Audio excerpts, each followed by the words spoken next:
Mr. Jack Nadeau, Master in International Management Sciences, is President of Consultation Nadeau International, CNI, a private company founded in 1985, based in Quebec, Canada. He dedicated his whole career to international development, working closely with the private sector, social enterprises, and public organizations in several developing and emerging countries. Mr. Nadeau has and is still acting both as an international management consultant and trading, focusing his work mainly on furniture, lighting, fashion, and home decor sectors. He also operated a trading house in food processing. Mr. Nadeau works closely with TFO Canada since 2012. He was appointed, and now he is the TFO Canada regional representative in Quebec. So I will let Jack to start his presentation. And Jack, the screen is now yours. Thank you, Carlos, for this introduction. And first, I would like to welcome all our participants.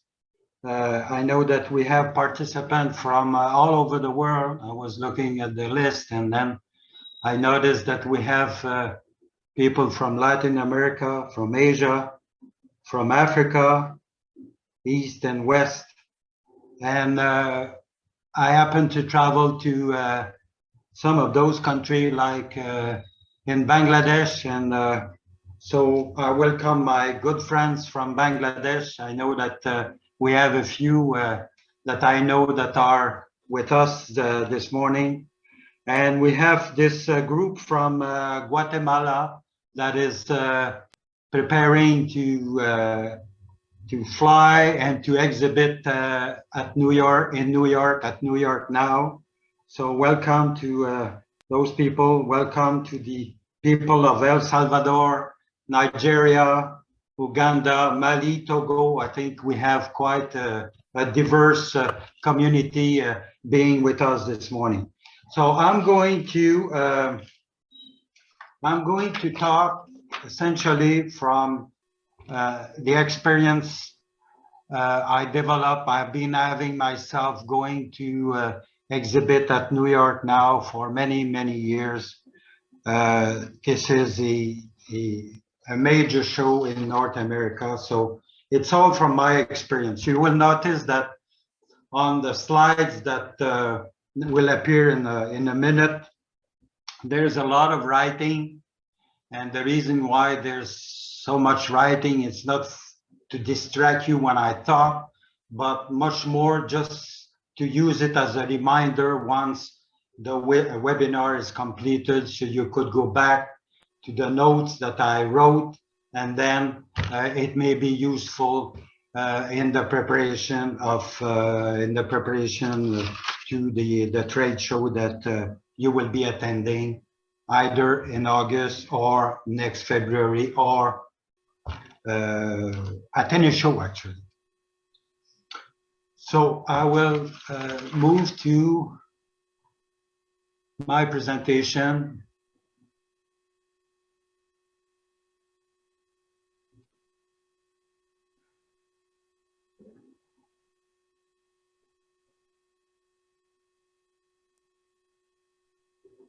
Yes, we can see it.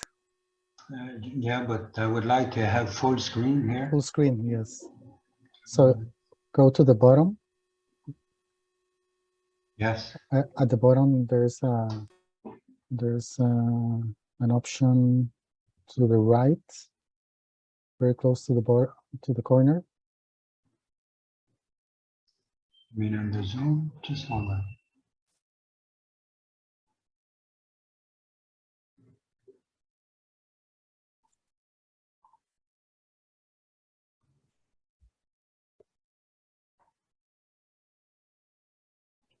Yeah, or you can click on slides. Yeah. Oh, you're already there. Yes, it's better, but still you can still go I down. have those ones yes. here. Or if you want, you can just hide the slides that are at your left. Yes. Here we are. Perfect. Okay, so TFO Canada welcomes you.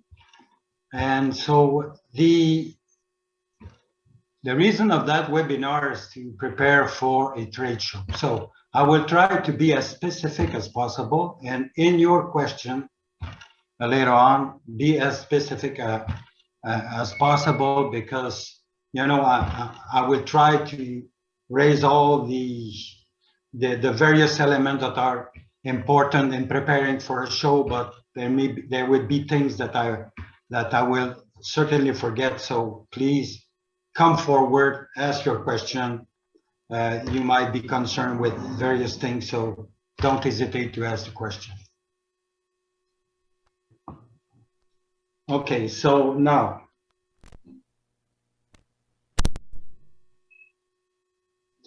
so preparing for a trade show for an SME. And you see that picture where two persons shake hands. So it's a symbol for me, but it carries a lot of meaning. You go to a trade show, it's a physical trade show where you get to meet people. And what do we want out of this big show? We want to shake hands with someone that trusts us, someone that wants to establish a relationship with us, with me. And then we shake hands to say, okay, let's do some business together. So this is the symbol of those two hands shaking one another. So I chose 5 topics that I'm going to address this morning. There may be 10, there could be 10, there could be 15, but I decided to stop on to make my choice on those 5 topics. The first one being to break even at a trade show, meaning to say how covering our costs when we go to a show. Second topic, to be selective of the collection of products that we are going to display at the show, to secure the competitiveness of a collection, to optimize the presentation of a collection, to perform at and after the trade show. That's the 5 topics that are going to be addressed this morning.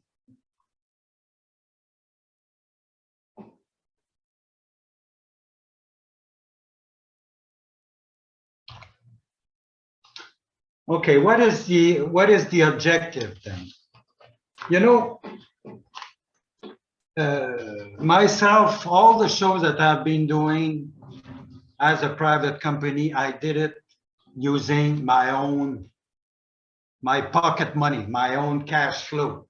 And we are in a situation where now TFO Canada come forward with, as a donor, to give you this opportunity to exhibit at New York now. But keep in mind that going to one show would not necessarily be enough to really develop a network of buyers. To develop a network of buyers, you need to repeat your presence to.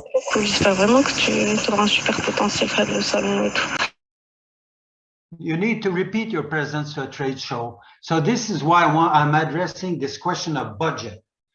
Ideally speaking, I think that you should make some provision in your budget to allow you to go to the trade show that you feel would bring you the most in terms of sale year after years, or every 6 months, if the show happens to be every 6 months. In our case, we're talking of New York now as an example today, but maybe for you in Asia, the best trade show where you wish to develop a network may be in Japan, or it may be in Hong Kong, or maybe it is in North America because of the American market, which is huge. But I think at some point, this is something that you learn in the book, but it happens to be a reality when you get into business. When you develop a network of buyers, you try to develop a relationship over a long period of time. So it means an investment from your part, an investment in terms of resources, in terms of human resources, but an investment in terms of money too. So if you intend if you come to New York now and you intend to develop your network in USA, then make sure you put some money aside to come over. How much does it cost? There's noise on the line. How much does it cost to come to a show like the New York Now show? It costs, minimum would cost about 12,000 US or $16,000 Canadian. So for an SME, for a social enterprise, it represents an awful lot of money, especially if you're going to spend the same amount in 6 months, or if you're going to spend it once a year. So this is why I'm saying, knowing the figure, is it possible for you to make that provision that will allow you to come to that trade show, that selected trade show, even if TFO is not there, even if the European are not giving you the funds to fly over to exhibit to those trade shows. So this is important, because donors are not always there whenever we want it, whenever we need that money. Okay, now, the situation with the pandemic, the situation has changed quite a bit because the physical trade show disappeared for 2 years, and the online platforms or the online e-commerce then developed rapidly, and to a situation where buyers now adopt a different behavior when they go to a trade show. And don't be surprised if at New York Now, you don't necessarily get all the sales that you expect. The reason being that, 10 years ago, you were going to New York Now, and 50% of the buyers will commit themselves at the trade show. From the statistic that we're having these days, it seems that only 35% of the buyer will commit themselves with, let's say, a fairly big amount of purchase, but meaning to say that some sales would happen after the show. So you have to take this into account. Normally, my approach to a show would be to cover my cost. If it costs me $12,000 US and I make 50% profit on my products, then I would say if I sell for $24,000 at the show, then I would cover my costs. I would be happy because I know that I will be able to return to that show knowing that I can cover I could cover my cost. So my risk would be minimal. But then, are you going to cover your costs at this time? I don't know. But let's say that you target a specific figures. Let's say that everyone should be able to, assuming that you take a 50% profit on your products, then let's target $24,000 of sales. If you get less, it's not the end of the world, but let's keep this in mind. I think it's important that you have a figure in mind. It does prepare yourself. Now moving to the next slide. Okay, to be selective. of the collection to display at a trade show. You know, I traveled to many countries and I met a lot of SMEs, and I've seen those SMEs exhibiting in various trade shows. And the thing is that you do quite a number of products. I know, all different from one to the other. And the tendency for you would be to bring as many as you can of those items to a show, saying, I'll bring a lot so that people would be able to see all my products. And then, of course, it does increase my chance of selling if they see all my product. It doesn't work that way. You know, if you bring too many products, if your setup is too crowded, then it means that people will get confused. You have to send a message, but you send a message with the products that are the winners for you. Winners in terms because you have a good markup, and winners because they are different. You must bring something different. You know, you are at New York now, you have 2,500 exhibitors showing something similar to what you're doing. Not all of them, but a huge number of them selling some, offering to buyers something similar to what you're doing. So you must be different. You must be different, because being different would result into attracting people, you know, inviting people to talk to you. So make sure that you make the right selection. And to make the right selection is for me to spend time looking at the various websites, you know, that are representative of the products that are being sold in Canada and in USA. So familiarize, I'm coming back to the slide saying, familiarize yourself with the product offer on the targeted market.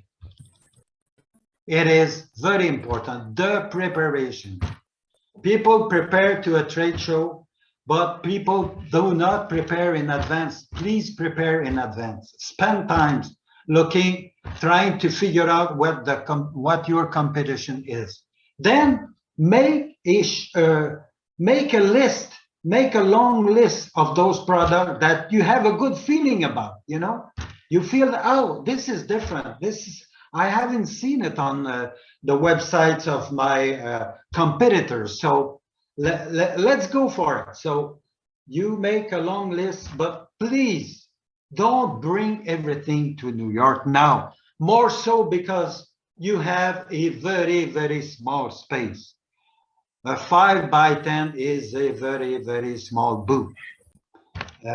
So be selective. Next slide. Title: to secure the competitiveness of a collection. You know, price. I mean, you hear about price and you hear people say, well, there's no, I mean, people don't select their product or don't buy their product only on the basis of price. You're right. But price is the first thing that people have in mind. When they walk a show, you know, this is the kind of question that will pop up. You know, in your first contact, how much is it? How much is it? And then they compare with this other booth that they stopped to, you know, 5 minutes before. So this question of cost, look at it. Make sure that, you know, you reassess your value chain to reduce your cost if possible. You have costs that you control: raw material, packaging, packing, local permit and export license. I guess this is it doesn't change every month, so you know where it stands. When it gets to overseas shipment, this is something that you do not control, and this is an element which is extremely important. You know, we had this experience with a company that company that is based in Bangladesh that is participating to this webinar this morning. And we brought some samples from them. And then we realized that the overseas shipment costs more than the value of the product themselves. So make sure that when you make your calculation of costs, you don't limit yourself to your export price or price at the factory or your FOB price, your price at the port of exit in your country, but you also work with those freight forwarder, those DHL, those FedEx to make sure that you would be able to lower your freight costs as much as possible if you were to ship to New York or to any other places in USA or to any other places in the world, whether it's Japan, whether it's France. You know, this rationale that I'm talking about applies to the world, to any trade show that you will be going to. Reassess your value chain. Determine your costs, but not only your FOB price, but also your cost and freight, like I just talked about, and I'm not going to repeat myself. So it's important to have an idea of how much the freight would cost, even though most of the time, if you were to sell to a chain, then the chain would normally take this responsibility of buying FOB from you, and they will organize the shipment of your goods. So in that case, you don't have to worry about it. But for some buyers, they have to have an idea about the cost of freight. So this is why I'm saying 2 price lists when you go to the New York Now show or any other show. FOB price list, cost and freight price list, CNF price list.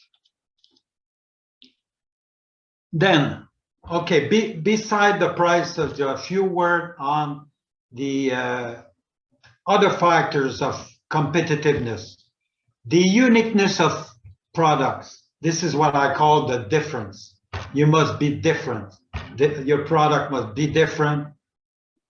Product itself, the packaging could be different as well, because it could be, I mean, people buy the product, but they also buy the packaging if they were to display products in their store with the packaging.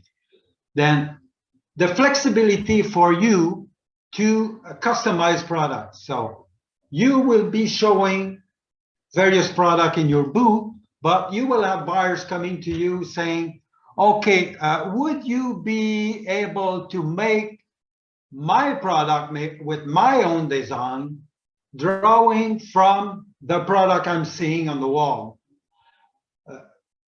drawing from the product that you display. I like the size, you know, I like the weaving, if it's a basket, for instance, but you know, design-wise with the pattern on it, I would like to have my own, and I would like to have my brand written on it.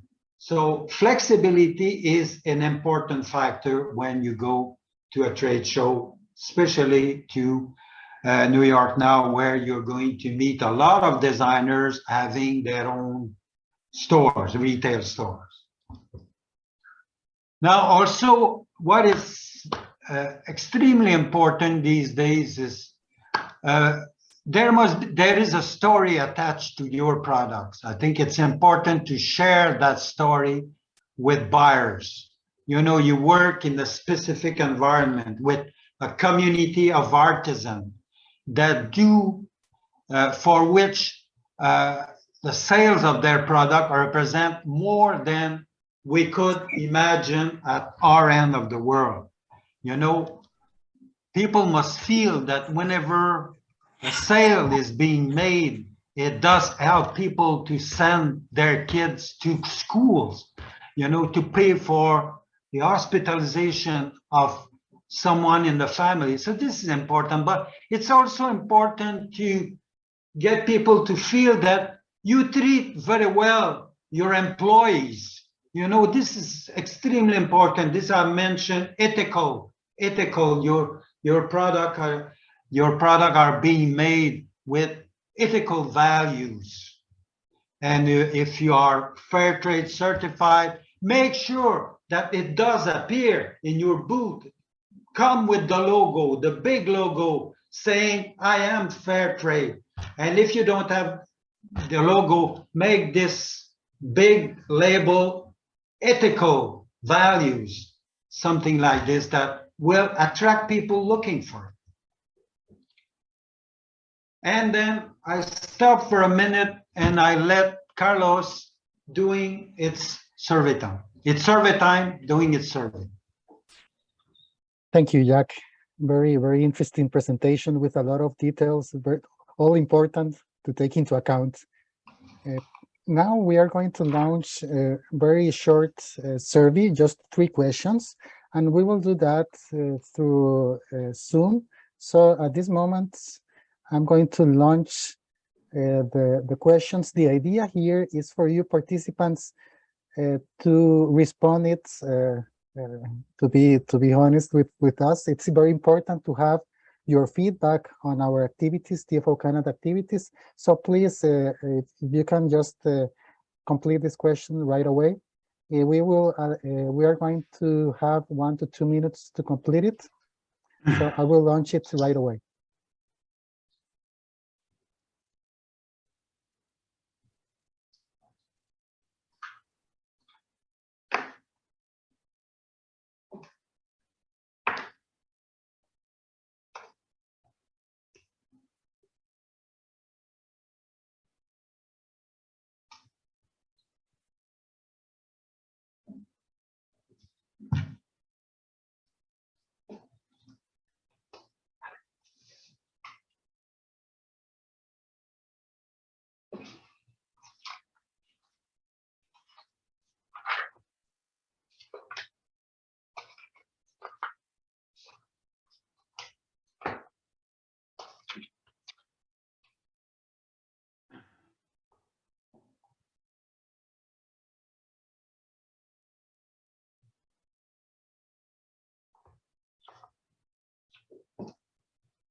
So we have now 28 answers. For those that haven't sent your feedback, if you can complete it in the next minute, please go ahead and share your point of view of this survey. Thank you.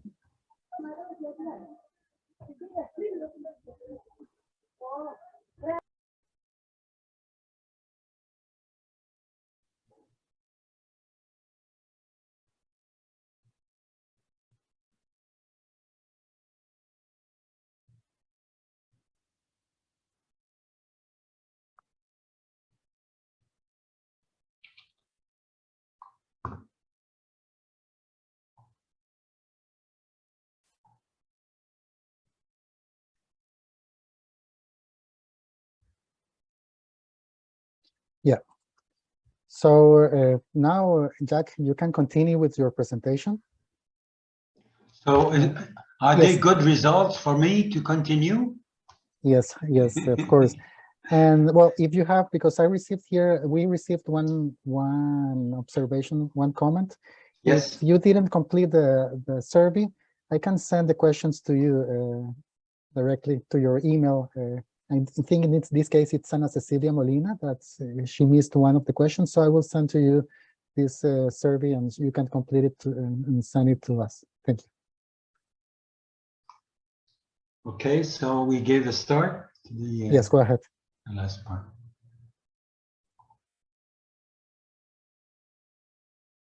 Okay. Where is my presentation?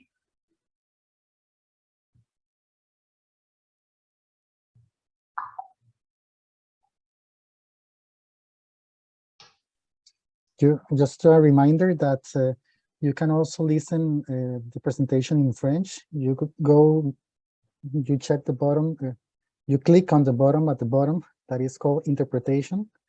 So you can go there, click and select French.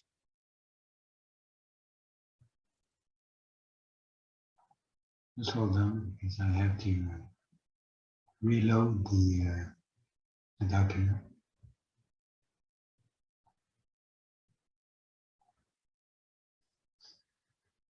If you want, Jack, I can share my screen with the Okay, presentation. well, yeah, okay, let's do it.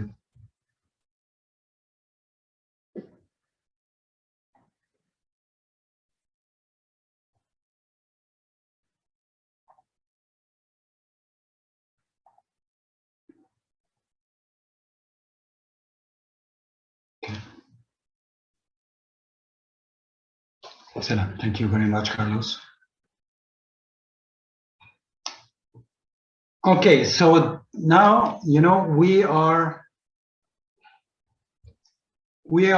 preparing for that show. You're still preparing for that show. You have, let's assume that you've made the short list. You made your short list of products that you are going to display at the show. What is most important, and believe me, I did it for over 10 years, putting on paper what my booth would look like. Spend time doing it. Big sheet of paper. You have, in this case, you have a 5 by 10. A 5 by 10 booth is not an optimal booth. So this is the reason why I think it's even more important for you to figure out how you are going to display your product in your booth. If you were going to hang up something, where is it going to be? If you're going to put something on the floor, where it's going to be? If you were to have a table, well, your entry is 5 feet wide. So to have something in front, a table, it must be very tiny, something small, very small, because you have to let people in. You know what's important? People must come in. It must be inviting for people to come in. If they're stuck at the front, it means that they would see your products at the front, but they won't see necessarily what is being at the back. So put on paper each item.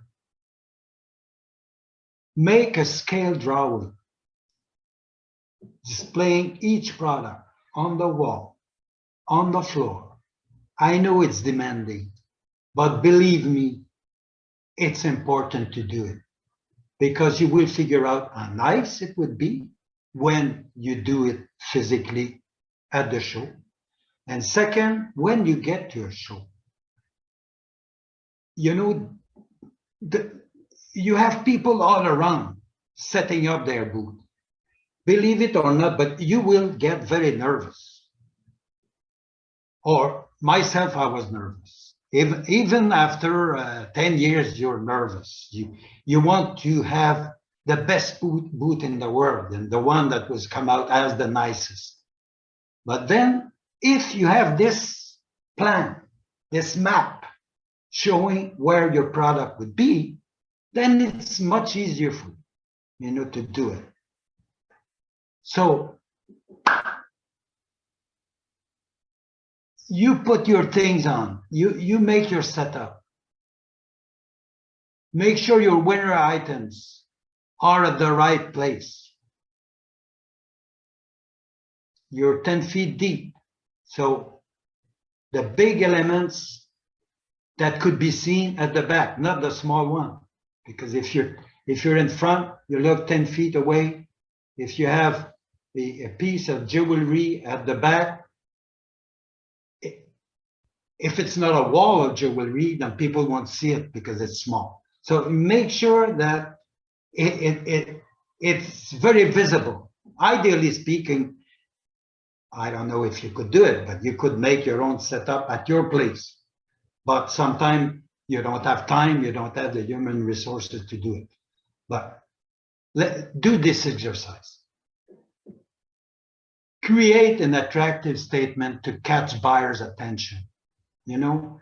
So this is extremely important. And, you know, one trick, and I wrote it there because it has served me quite a bit in the past. When your setup is being made, then you take your cell phone, you go a distance, you look at it, and if you, it gives you a complete different perspective when you look through your cell. If you like it, if your friend like it, then probably your setup is good. But most probably there would be some little adjustment. So you do those adjustments. But, and of course you have TFO Canada people that could be your judge as well. You know, sometimes it's good to have the point de vue, to have an idea about how people not being in our business look at it, whether it's attractive, inviting for buyers. So ask TFO people for that matter. Do not overcrowd your booth.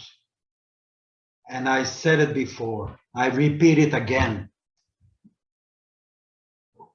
Bring what you feel are your winner products. Winner because of their difference from the competition. Winner because you have a fairly good markup. And winner because it's inviting. You send a message to your buyers, you know, a clear message. And keep in mind, when a buyer walks in front of your booth, he will spend about 3 seconds looking at your booth. 3 seconds. You have 3 seconds to really catch his attention. So imagine the challenge. You must be the best of the best. And whenever you feel you're the best, you're not. You can be even better than what you feel is the best that you could come up with. So pay attention to your booth, because this is the key to bring the buyers to your booth and in your booth. Next slide.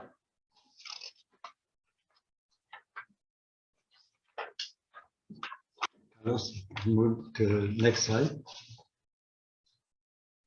Yes, I'm moving to the next one.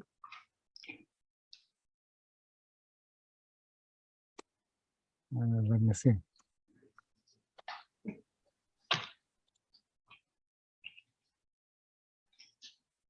Let me check.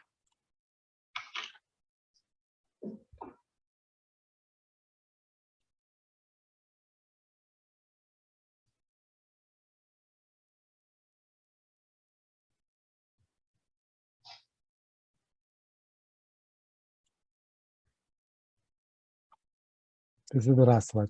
The last one, right? Yes. Here we are. Yeah. Go ahead. Okay, so this is the last slide, and the last slide said to perform at and after the show. Okay, so let's spend some time about the performance at the show. You know, it would be the first time that for most of you, it would be the first time that you will establish a contact with this American buyers or this Canadian buyers, and this buyers coming from all over the place, because you have buyers from 80 different countries, you know, walking the New York Now show. It's an international show, the way it is with Ambiente, you know, Ambiente in Germany, you know, Maison et Objet. So we are in the same categories of trade show here. So this, can we move to the slide to perform at and after the show? Is that the one to optimize? Let me see. Yeah, just one moment.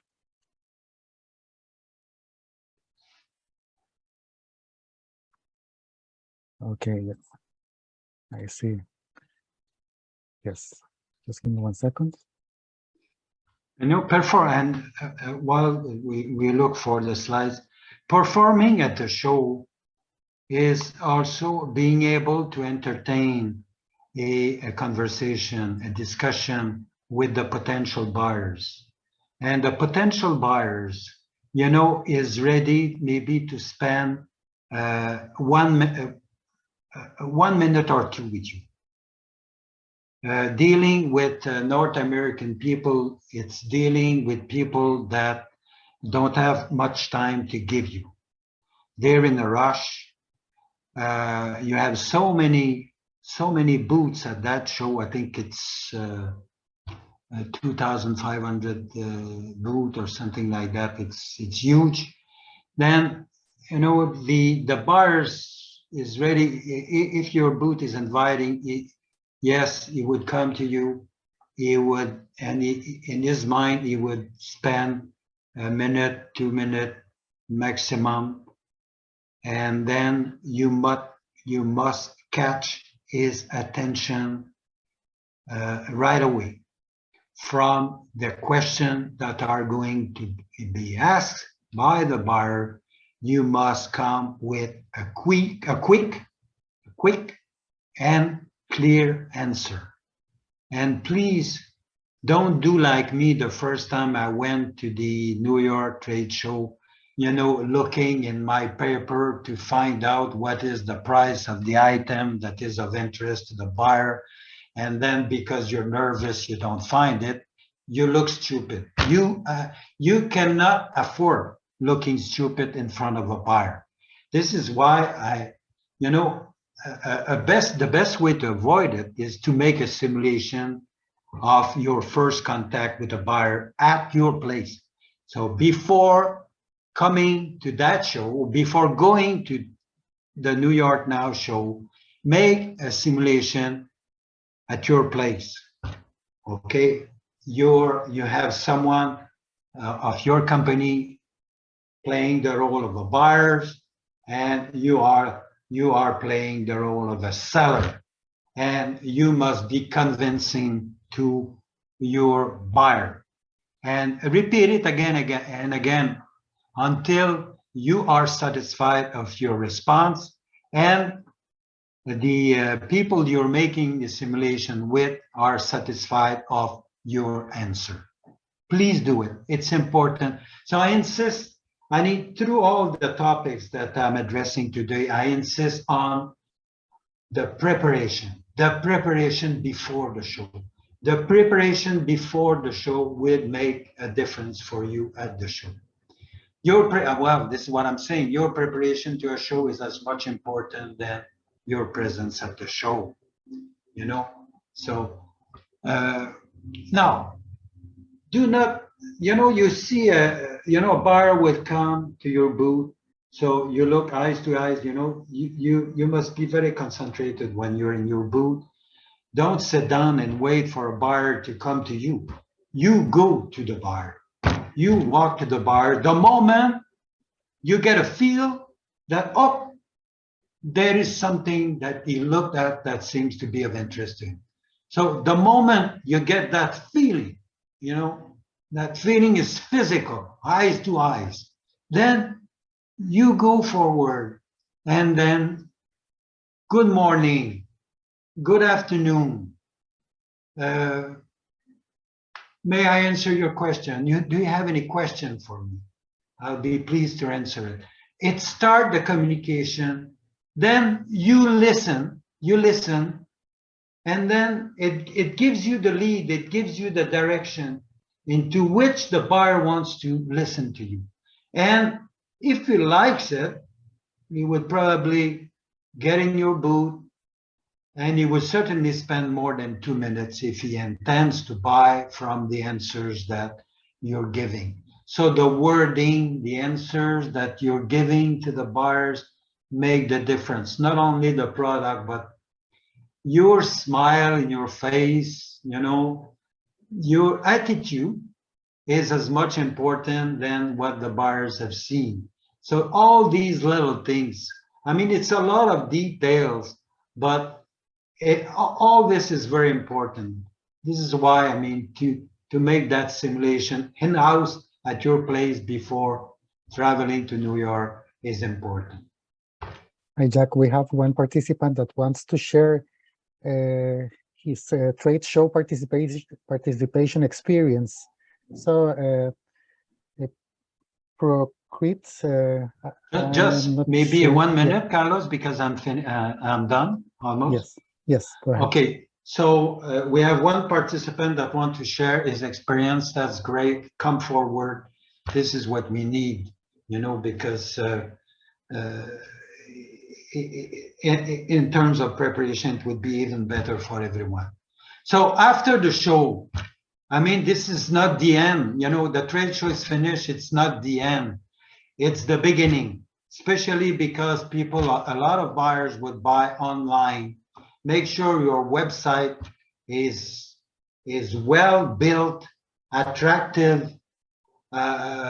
Make sure that the product that have been displayed at the show are on your website, and make sure that you will be responding to the message that you will be getting from the buyers that you met, and make sure that the business card that you have assembled during the show, make sure you get back to people you haven't heard of after a couple of days, so that you build up your network that would make the difference in terms of sales, not only at the show, but in the future. Thank you very much for attending the webinar. Thank you very much to Carlos. Thank you very much to Marie-Isabelle, who spent a lot of time organizing this webinar. And thank you very much to our translator, Oralci, this morning. I hope I'll be meeting you again with another webinar in the future. It's your turn, Carlos. Yeah, and I thank you, Jack. Also, well, we are not finished yet, but I will allow our participant to share his experience that he mentioned in the chat that he had some trade show experience that want to share. Well, thank you for giving me the chance. My name is Shapun Das. I am from Prokriti in Bangladesh. Jack, nice to meet you on screen at least after a long time. And hello, my friend. The presentation was fantastic. We enjoyed it through. A few things I just want to share about the target. You said that we should target to cover $12,000 sales, or with the profit it would be 24,000. But this should be good to have a number in, as you said, in everybody's mind. But in the recent days, you know, the buyers do not place an order right away.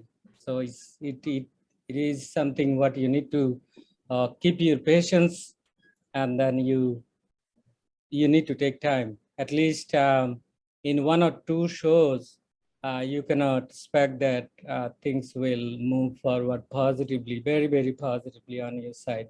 So you need to take some time. There would be sampling, back and forth correspondence, and many other things you need to do before establishing a relationship with the buyer. Then, as you said, the product must be different. I would say that, yeah, that is true.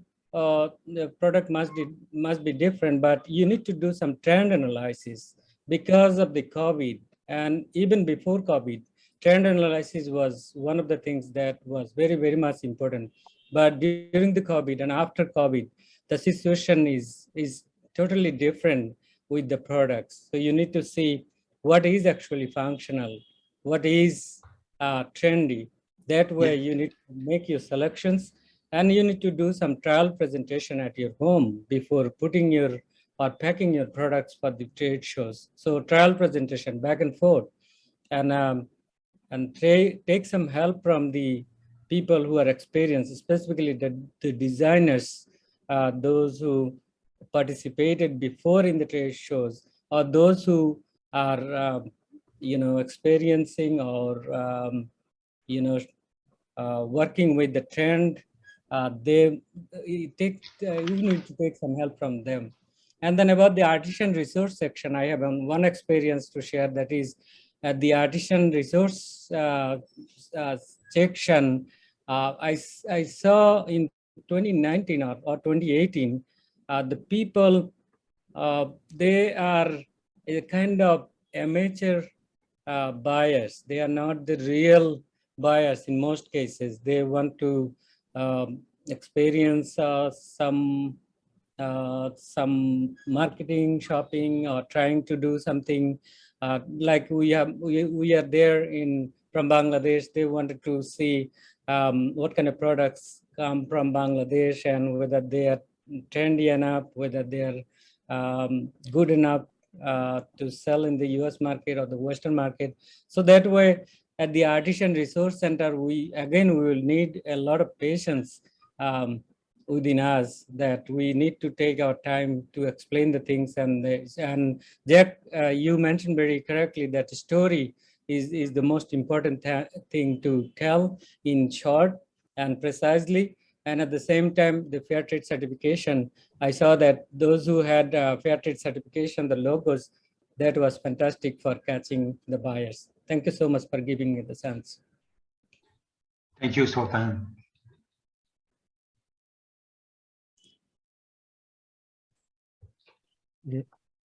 If somebody else has a question, you can ask it at this moment. We still have a couple of minutes before ending the show, the presentation. Est-ce qu'on a des questions en français? Nos amis de l'Afrique, est-ce qu'on a des questions du...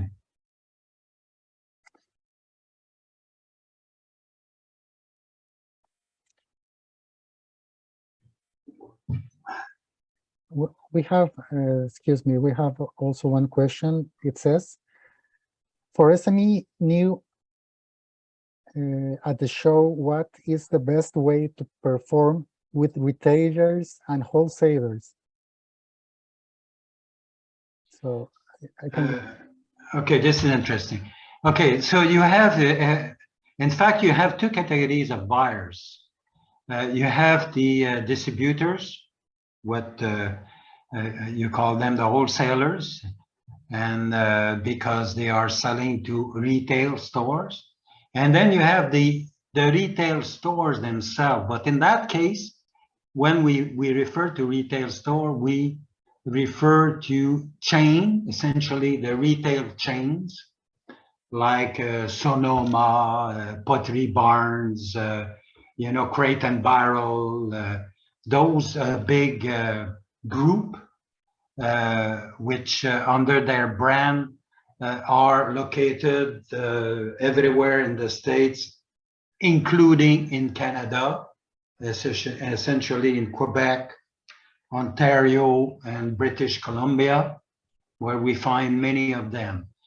I think that the way to address distributors or wholesalers and retail stores, it's the same way. In fact, you don't have two categories of price. You have one category of price, and don't worry, they will build up your markup from the prices that you will be giving them. So now, interestingly, of course, if you happen to open up an account with the a big chains, the retail chains, it means a lot of volume right from the start. But like our friend from Bangladesh, Swapan, was saying, it takes time. And it takes time because they want to test your, they want to test you. They want to test your ability at responding to various answers. They want to test how fast your response, they would get response from you. They want to test, they want to test you from the sample they would be asking you to get. So, and keep this in mind, people would be asking you to make some samples from them, especially if they have in mind to have their products made with their own design. So be prepared for it. But again, distributor, retail stores, if you sell directly to a chain, the chain will not take as much market than the distributors, because the distributor would take a markup of 2.5 over the price that you would be giving him or her. And then the retail store will also take a markup. While if it's a chain, the markup altogether may be 3 instead of 4. So, but to enter into a chain, it's possible. I've seen it. I did a project in Haiti where the SME developed that relationship that brought him to ship 1 or 2 containers a month, believe it or not. It's huge. And but the way to address distributors, retail store at the show, not 2 languages, 1 language, 1 way of doing. I hope it answers your question. Another question? Yes, we have one last question. Yes. Okay, I have a question here. Say, we budget, we make it to the show, and we expose, but we didn't get any buyers. Wow. So that's not good. I don't know who wrote this.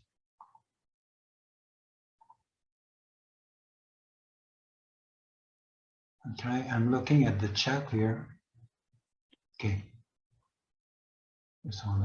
Yeah, maybe one last question. Yes, so will the presentation be shared for participants? Yes, we will share the presentation to participants. But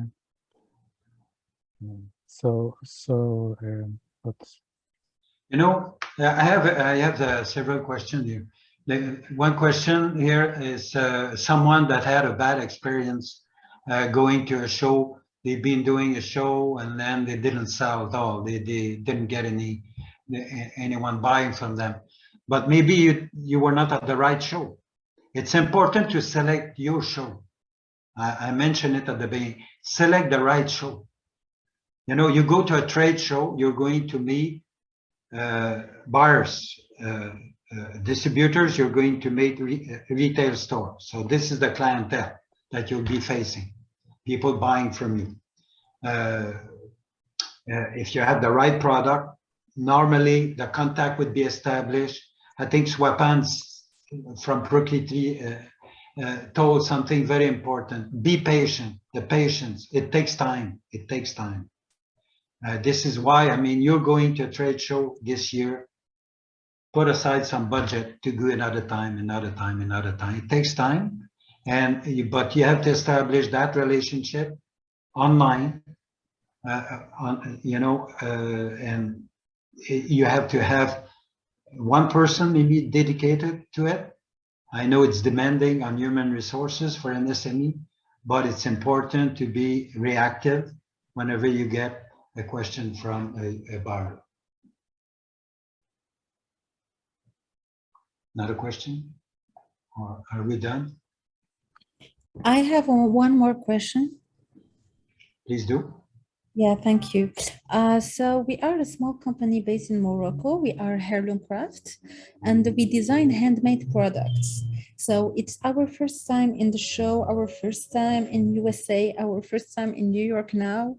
We have never been in a business show. So I'm very sensitive about this question. So do you think the clients, especially clients from USA, American clients, are they quality sensitive or price sensitive? Certainly, well, I mean, it's an easy answer, but it's both. Well, I keep telling myself there is a price for the quality of product that you offer, and the buyer knows it, and he would tell you you're too expensive or your price is okay. I mean, it's very blunt when you meet a buyer, but there is a price for the quality, and it applies to low-end product, medium-end product, and high-end product.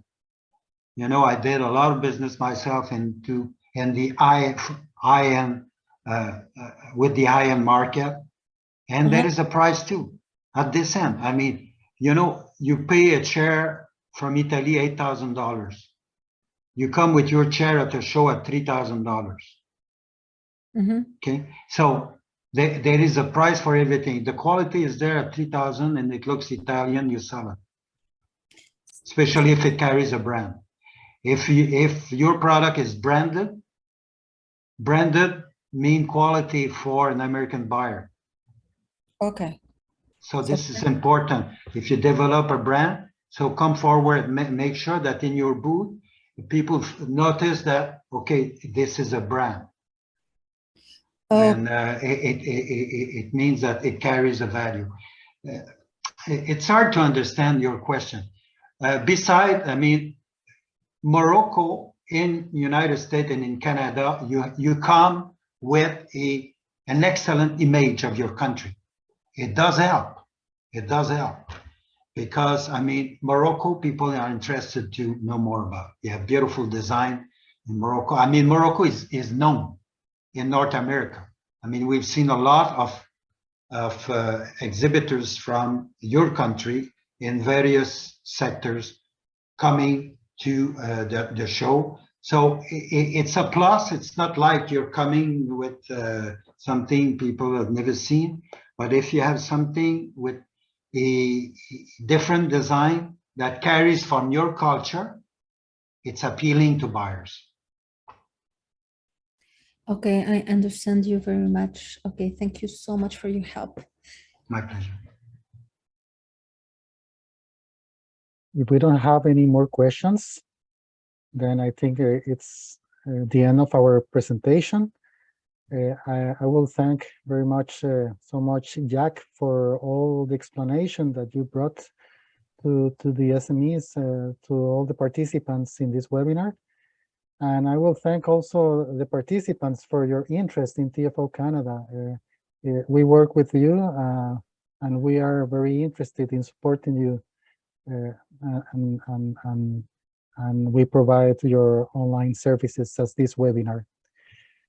So we look forward to your participation in the next webinars in the following months, and looking forward for that.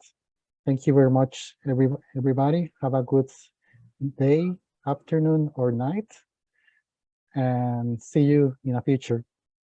Good luck in New York. Thank you very much. Thank you. Thank you.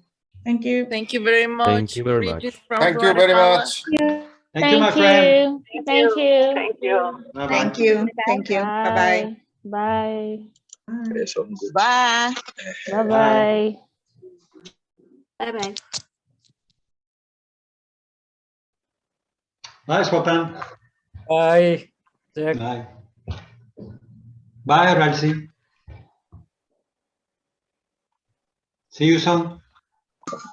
Bye. Bye. Hasta pronto. Bye, bye, bye.